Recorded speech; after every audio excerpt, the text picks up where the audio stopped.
Welcome back to another Psych2Go video. Thank you all for the support you've given us. If you're curious about this topic, references are listed in the description below. Has anyone opened up to you about being depressed? If so, how did you respond? Were you trying to be supportive by saying something like, "I feel sad too sometimes"? Although the effort to support is appreciated, a response like this means you might be one of the many who are unclear of the difference between sadness and depression. On the surface, they seem quite similar. However, there are a number of important differences between them. Depression is defined, as per the American Psychological Association, as a mood disorder characterized by persistently negative feelings and changes in one's thoughts and behaviors. Over 25% of the global population suffers from depression, making it the most common mental illness in the world. Over 25%. That means approximately 1 in 4 people. A little sobering, isn't it? With that said, here are 6 important distinctions that may help improve your understanding of the differences between sadness and depression. 1. Sadness is an emotional reaction. Depression is a mental illness. Much like sneezing and coughing can be due to an irritant like pepper, but you don't have a cold. Similarly, you can feel sadness, but this doesn't always mean a diagnosis of depression. Sadness is a part of the natural and normal spectrum of a healthy human's emotions that all of us experience at times throughout our lives. Feeling sad is a normal response to hurt or distress, and it also comes and goes, fading when the trigger is no longer present. Depression does not come and go. It doesn't come up only in response to hurt and distress. It is simply present. Depression is one of the most misunderstood mental illnesses in the world, affecting over 16.1 million people in the US alone. 2. Sadness is brief. Depression is persistent. Because sadness is only an emotional state, it doesn't usually last very long. Most people feel sad about something for only a few hours at a time, and after that, it usually fades on its own. Depression doesn't. Depression is chronic, and a depressive episode can last up to months or even years at a time, especially if it's left untreated. It's a serious condition that requires psychological intervention from a mental health care professional before it can get better. 3. Sadness is specific. Depression is vague. While sadness can sometimes seem to hit out of the blue, there's usually a reason behind it. Specific nameable events like failing at a task, disappointment in a job, or the loss of a loved one can elicit sadness. So while it's easy to share and open up about what's making us sad, the same can't be said for depression. Unlike sadness, depression is not a reaction to a negative situation.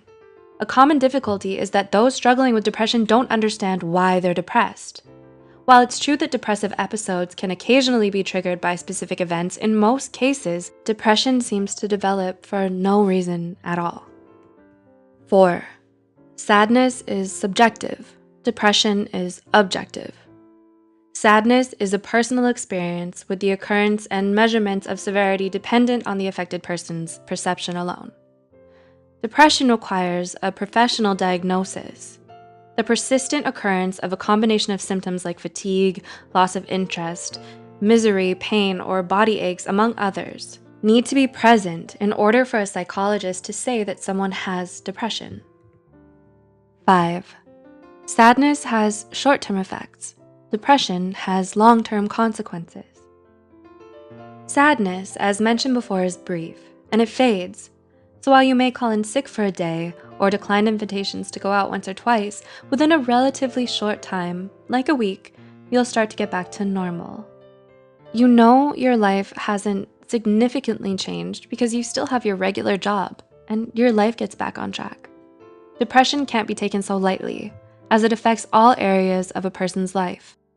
It can negatively and persistently impact everything from work performance to physical health to thought patterns.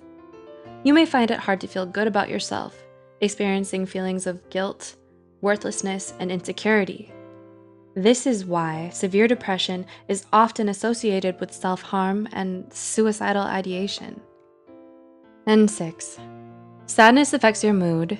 Depression affects your life. When you're sad, the normal reaction is to try to cheer yourself up with happy, enjoyable distractions, like going out with friends, doing that hobby you love, or even opening up to someone as a catharsis. Even when the sadness feels overwhelming and all-encompassing, there are moments when you still laugh, have fun, and feel truly happy, with no hidden shadow. Struggling with depression, especially during a downward swing, however, isn't so easily dealt with. It can be hard to find enjoyment in anything, where even things you love seem pointless. Your personal battery feels virtually empty with not even enough energy to perform normal daily functions like work, school, or showering. Depression also disrupts normal eating and sleeping patterns. All these factors combined mean you'll likely end up staying in bed all day, feeling empty, hopeless, and alone. Knowing the difference between sadness and depression can do so much in helping your understanding of mental illness in general.